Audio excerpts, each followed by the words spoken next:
All right, let's get into this then. Premier League 25-26 preview predictions, however you want to call it. Usually do one of these with the boys before the start of every season, but just unfortunately, due to some certain circumstances, just with music studio being busy and just life, not able to get in the studio. But do not worry, that will be something that me and the boys will get together plenty of times this season. Going to add some more people to the mix as well, get them in, thoughts on games and everything like that with specific teams. So it's going to be me, but I do have Greg's predictions ready to go as well alongside mine. So I think we just fire straight into it. I'm excited about the season. I really think it's going to be an absolute fucking cracker. I really, really do. Yeah, let's just fire straight into it. Going to start right at the very top. I've obviously done my videos this week on City, Liverpool, and Arsenal, who I think will be kind of 1, 2, and 3 for sure. And then I've also just touched on kind of the chasing pack with like your Chelsea's and Man United's and Newcastle's, Aston Villa and Spurs. So I'll go through kind of the middle and the bottom table in the second half of this video, but I think let's just go with the most exciting stuff to begin with at the top of the table. So I'll read out Greg's predictions first before I fire on into mine. So I have gone. Greg's given me 1 to 4, right? So I'll let you know. I've predicted my whole Premier League table. So I'll let you, Greg, know who he thinks is going to get top four. So he's starting with Arsenal in fourth, which is an interesting one. He's then gone for Chelsea in third.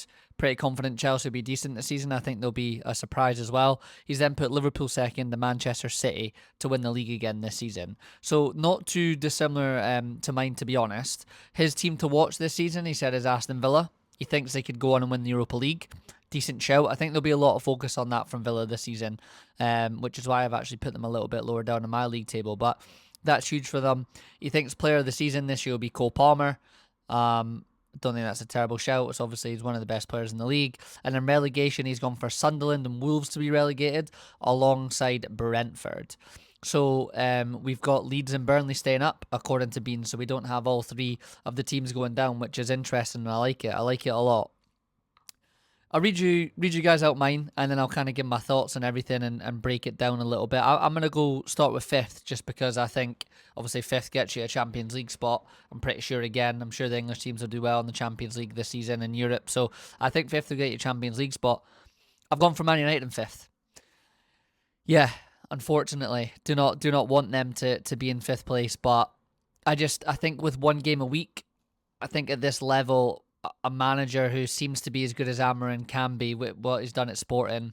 I like the way he talks. I think he's getting the guys out that he wants to get out. He's bringing players in, right? They've added to their attack. They're still not going to be great, but one game a week on the training pitch, able to train the players, they're going to have a free run at it. And I think that not quite good enough to get into that top four, but I do think Man United will be in the mix there. They're going to have goals if he can shut them up at the back a little bit and make sure they don't concede. If they have a Nana in goal, that's going to be difficult to do.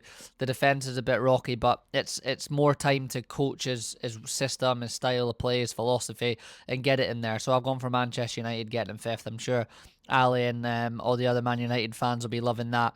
I've then gone Chelsea fourth. Yeah, I think they've got a chance to get in at the three, but it'll see. I actually think Chelsea will do quite well in the Champions League. I think they're going to be a really difficult team to play in Europe.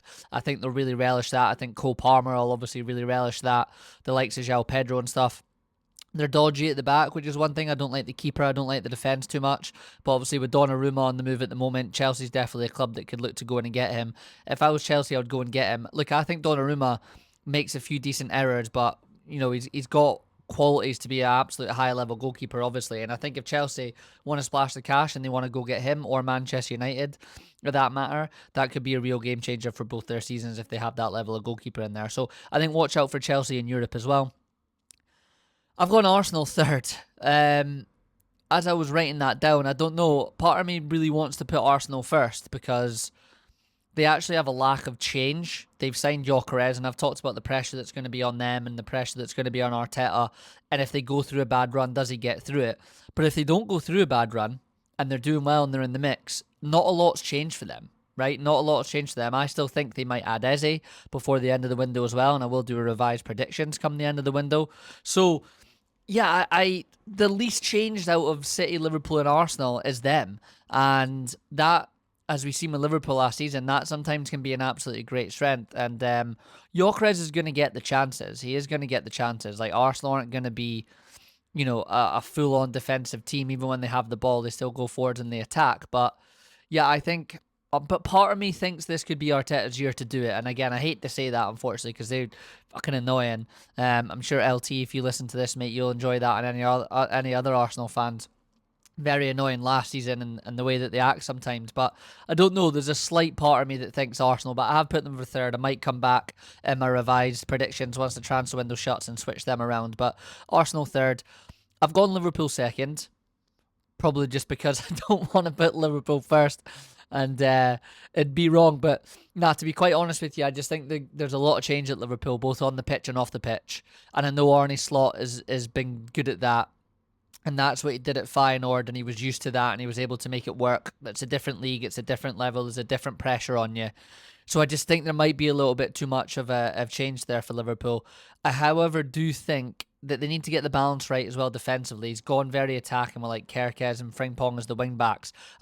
I'm certain that as the season goes on, that'll get tightened up, but I don't know. There's just a little bit of me that just thinks maybe a little bit too much going on. Again, if Isak comes in, it looks like they're getting the centre half from Parma. If they get Guehi in, might change my opinion. But as the squad is right now, I feel like it's just a little unbalanced and actually, funny enough, a little light up top. Believe it or not, even with the business that's being done there.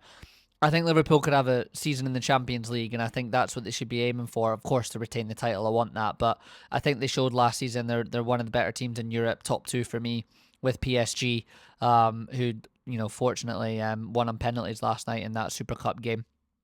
But yeah, I just think Liverpool maybe just a little too much change to have a title race. But I think it's going to be super tight between 1, 2, and 3 this year. I don't think it's going to be like Liverpool last year. I think it's going to be super tight. Hopefully, a last day would be amazing, obviously.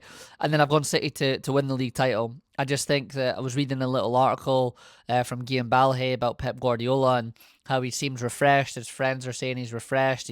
He's got his energy back. We know those personal issues he went through last season.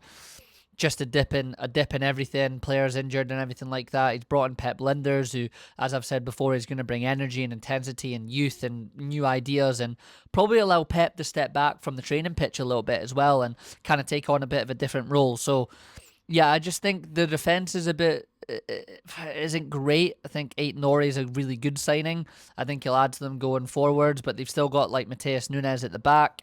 Ederson's, a bit dodgy. There's obviously talks of them maybe getting Donnarumma again, a good goalkeeper, great with his feet, but I do think he's got problems in him. So City's weakness there is the defence, and it looks like Rodri's obviously not going to be fit.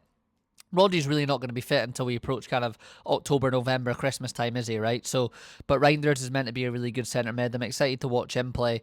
But yeah, just maybe Pep, with the fresh ideas in there, might have enough energy to get them over the line. But again, as I'm talking, I'm kind of leaning a little bit more towards Arsenal, but I'm going to stick with that. I'm going to stick with United 5, Chelsea 4, Arsenal 3, Liverpool 2, and Manchester City 1. That's what I'm going with, City to retain the title. Moving down the table, I've gone Spurs 6th. I was really impressed with Spurs last night against PSG. Now, I know they were saying PSG have only come back for about a week or anything. You could see they were a little bit off it. And when they kind of really needed to get back into the game and they were kind of interested and switched on, you've seen the quality level jump up from them for the last kind of 10 minutes or so in the game last night against Spurs. But I just liked what I saw from Thomas Frank. You can already see that kind of like 3 at the back, the midfield. I just think with what he did at Brentford is actually going to hugely benefit him at Spurs, because Spurs are still coming in as underdogs. They had a terrible season last season. He's going to be okay to sit and soak up pressure.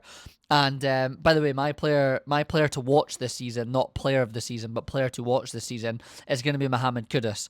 I seen him a couple of years ago when I went to Amsterdam with my brother and Greg and Scotty, and when he was playing for Ajax, and I thought he was amazing, and I was like, oh, I wouldn't mind Liverpool getting him. And then he went to West Ham, and I thought, I think he should be playing at a higher level than that, and Spurs have got him. And I think you saw last night the work rate, the desire, the energy that he's going to put in. I think he's player to watch for me this season, and I just think Thomas Frank just talks really well. I don't think it's going to go shockingly. I don't know. I have a good feeling about Spurs, and they're also kind of my team to watch. To be quite honest with you, I don't think there's going to be too many like surprises this season in the league. Like, I don't think as I go down here, but I don't think you're going to see like a Forest or anything like that do very well. Maybe I'm wrong, but yeah, I think Spurs could be my team to watch this season and Kuda's player to watch. So I've gone them 6, get back into Europe, maybe get a decent little cup run in there. They're in the Champions League, which is the only thing that might hamper them. I don't think they go too deep in that. I think they get into the playoff kind of phase. They get a difficult playoff game and then maybe go out there. So I don't think they go too deep in that, which will help them with regards to league form. I've then gone Villa 7th, obviously Europa League run and everything like that, but Unai Emery knows how to balance that quite well. They've lost a couple of guys there, kind of went through them yesterday, but I still think they'll be solid. Newcastle, I've gone 8th. Now, again, I'll do a revised one, like I keep saying, but if they keep Isak and Isak gets back on board and he plays, they're bringing in Jacob Ramsey. They might bring in another striker like Nicholas Jackson and also get Vissa over the line. They've already bought Alanga. They bought the centre half from AC Milan. So there's a lot there, but I just think depending on how the whole saga goes and Champions League football, they can struggle and it could be a bit of a tough season. So I've got Newcastle 8th in there. I've then gone Brighton 9th. Brighton could be a team that could maybe be the surprise package this season. Not that they're like a surprise because they always do really well, but in terms of that Forest, like, is anyone going to kind of push up into that kind of 3rd, 4th, 5th area like Forest did last season? I don't think it will happen this season, hence my predictions. I don't know. I just have a feeling that all those guys are back. They're stronger, and I would love to see it happen. I would, but let's see. So Brighton 9th. I've gone Crystal Palace 10th again. If they keep Eze, if they keep Gehi, if they don't lose like some Mateta, that's going to play a big part in them. But I tip Palace to have another good cup run as well. They're obviously in the Conference League now, obviously, after they didn't get their appeal one. I think Palace could do all right in the Conference League. I think they could cause a bit of problems there. But again, it's balancing that out a little bit. But I think they'll have enough to come 10th. I've gone Bournemouth 11th purely because I just think that they've lost the centre halves. If we have a look, like they've lost Toysin, they've lost Zabaranye, if I say that correctly. We know they've lost Kerkez as well. They've lost their defence, and they've just bought a centre back in from Lille. I think as of yesterday, 24 years old. They bought on a left back from Stade Rennes as well, 23. So they're addressing them, and I think Bournemouth will obviously have a really good recruitment system. We know that.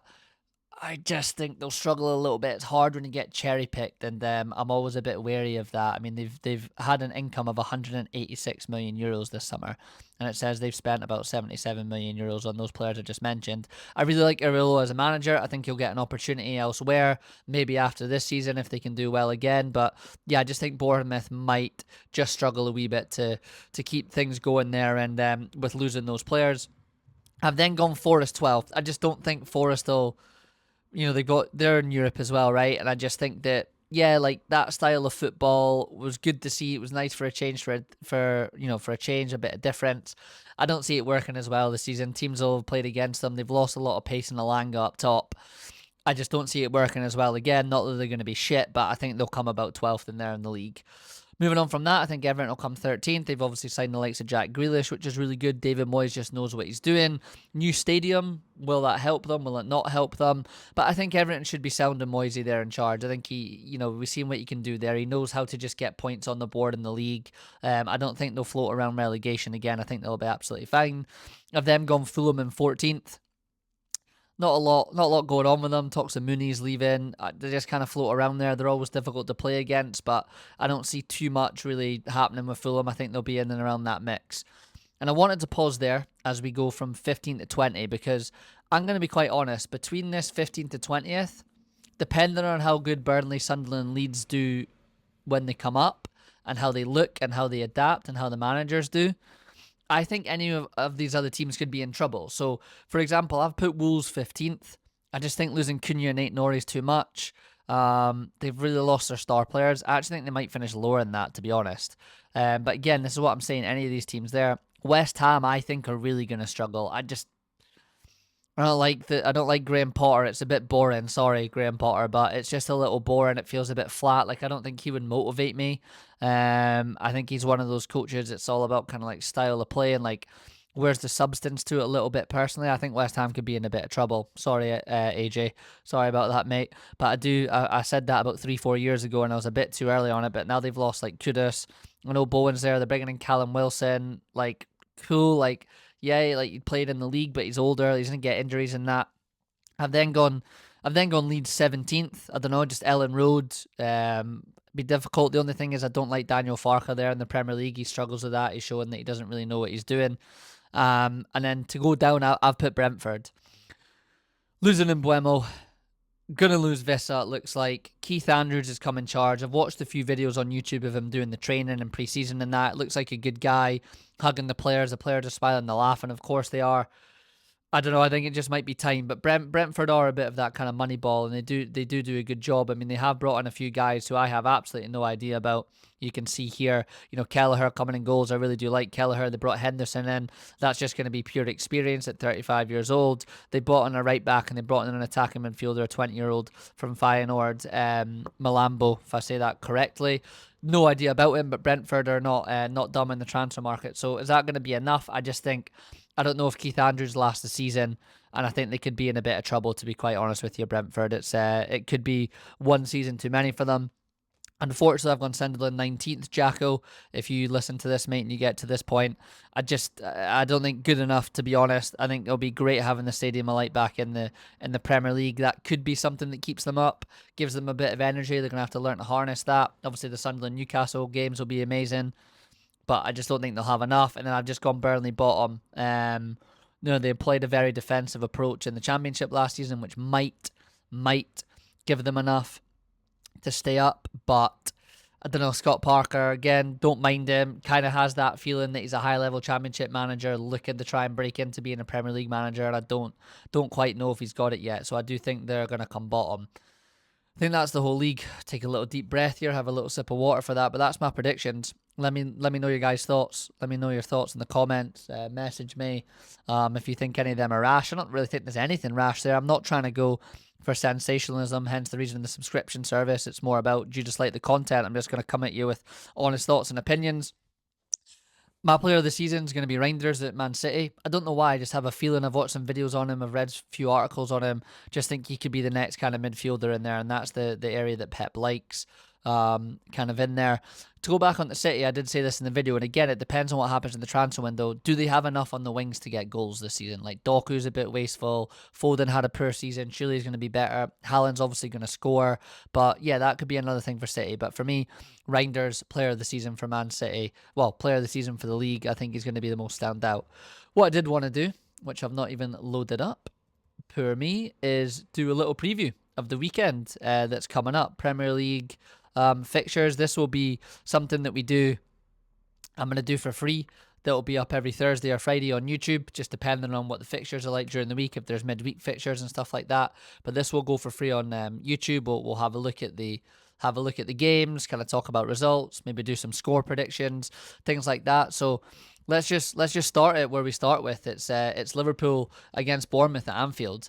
I did say I think Liverpool do beat Bournemouth. Everything I've just said there about Bournemouth just losing basically the whole defence, to be honest with you. And I think as unbalanced as Liverpool are, one thing that they do have, they need a bit more depth, but they've got enough firepower up top. And we've seen in the Community Shield how they're looking to link up and how they're looking to play.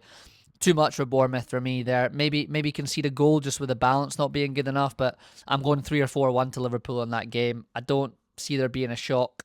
Hope not, fingers crossed.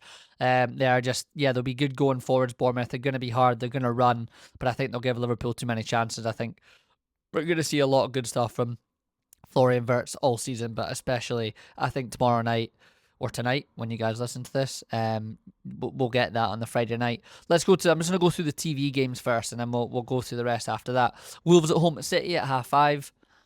I think it's a dick in there. I think Man City dick them quite comfortably. I think at least 2-0, if not 3-0, maybe more. Again, just losing Cunha. They've lost Nori, who was also an attacking threat as well as a defensive player there. I worry for Wolves this season. Let's see if the guys that they brought in add anything to it there. But I think that's quite a comfortable one for City for all the things I've just said. We then come into the Sunday. I actually don't know what game's on telly, if it's Chelsea Palace or Forest Brentford. It doesn't actually say here on the Premier League website. But Chelsea Palace, that'll be a really good one. That'll be a tough one for Chelsea. That's a good little barometer to see where they're at the beginning of the season, because Palace had the Community Shield last week and they looked really good. I think if Chelsea are going to do what I'm saying they're going to do, then they're going to win that game. So I'm going to go with a little 2-1 there for Chelsea. We've got Forest against Brentford. Oof, that could be a rough watch, to be honest. Forest the better team out of those two, as everything I just said about Brentford going to struggle a wee bit this season. Yeah, I'm going to go for a draw in that game, though. I'm going to go for a bit of a boring draw, maybe a bit chaotic, though. You never know, just depending on how the season is. With everything like that. United against Arsenal, I've gone through and predicted already. I don't know which way that's going to go. I'm going to go 2-2 in that game as well at Old Trafford between United and Arsenal. Monday night we got Leeds against Everton. That'll be a belter game. Davy Moyes trying to stuff out Leeds. I think 2-1 Everton there. I think they go there and they beat Leeds at Ellen Road. But that's one where Leeds will be looking to get 3 points in. I did skip over Villa Newcastle, which will be a hell of a game at 12:30 on Saturday. Newcastle just been a bit too much of turmoil for me against Villa, who again haven't done too much in the transfer market. It's Unai Emery. I think Villa might win that. 1-0, 2-1. I think they might get that by a goal. Brighton against Fulham, 3 o'clock, decent game. Sunderland, West Ham, and then we've got Spurs, Burnley, where I expect Spurs to do really well in that game after seeing them in the Super Cup. But then again, Spurs could Spurs it, do well against PSG and not come up against Burnley. So that's just a quick kind of overview on that. There'll be more in depth when the season starts. Just obviously doing the predictions at the start of the video. I don't want to ramble on too much and have too much piss to you guys, but I think that's about it. I don't think I'm missing out on anything. I'm just gonna see if I did get a message from Ali about his season predictions before I go on to this. Oh, I did indeed. Good timing, live. Good timing. So let's go into what Ali's got to finish off the season. I think he's gone a bit bold. Here I'm just reading through his text message. I'm gonna pop this up on the screen, Ali, for when I'm doing this, but. He's text through. Ali thinks Chelsea win the title. He then thinks it's Man City second, Arsenal third, and Man United fourth. Shock. He's gone with Liverpool and Salah to underachieve. He doesn't think Liverpool will get a single piece of silverware this season. I'm with him on Salah to underachieve. I don't really know what that is for Mo Salah, but I think Wirtz is going to be the main focal point for Liverpool this season. So it'll be interesting to see how they get Salah into the games. No silverware. Come on, Ali, mate. You can piss off with that one, son. Champions League's coming at least, mate. Bournemouth and Brentford fighting for their lives. Again, I've said that about Brentford, and I do worry for Bournemouth. That could be a good little watch between those two to see how poorly they do and if they panic on the manager. I just think Areola is quite good as a manager, so that might be what saves them. Leeds and Burnley is good as gone. Yeah, I mean, Burnley, defo. Leeds, like I said, Ellen Road, but as Ali then said, Daniel Farke, first manager to be sacked. Yeah, not wrong on that, so they could really struggle. He's gone Haaland as top goal scorer. He thinks Jack Grealish will be rejuvenated in the Merseyside blue. Good shout that. I mean, he's got a World Cup to play for here, right? And it's going to be interesting to see. Xhaka and Aït-Nouri, he thinks will be kind of players of the season. Under the radar signings, expect to have huge impact at their respective clubs. Team to watch is Manchester United. Apparently, they're so back, as we've heard it. Unfortunately, Ali, actually, as I've said in this video already, mate, I do think they're going to come fifth, lad. So maybe a little cup run. Unfortunately, we'll see it. He thinks Hearts will also win the treble and Shanklin's going to get the golden boot. Should we maybe finish the video off there? Yeah, I think we'll finish it off there. Remember, subscription service for weekend breakdowns. I'm going to get really deep into things. I'm looking to invest money into a scouting kind of platform where you can get clips and videos from games. I would like to add that on. It's a lot of money. It's like 630 quid a year. It's about 70 quid a month, roughly, give or take. I think if you do the year purchase, is a bit cheaper. So I'm going to look to integrate that stuff. It'll all come as we grow. So if you're part of the subscription service, you'll see that go. Weekend reviews on there. That'll be the only place you can get them. You know, the odd time I'll drop it for free on YouTube, like one a month or something like that. But it will be very heavily just subscription service. The previews leading up to games will be a lot more in depth than this. They'll be up every week for free on YouTube. And then just reactions and other things that come up. Articles I read, podcasts with the boys getting together, getting stuff in pubs when we're out watching some games, with just audio only for Spotify and for the subscription service and things like that. So plenty to look forward to. If you get all the way to the end of the video and you've not signed up yet, sign up. It's $5 a month. I promise you it'll be worth it. There's also a fantasy league with a view, £100 prize pot at the moment with a view to grow.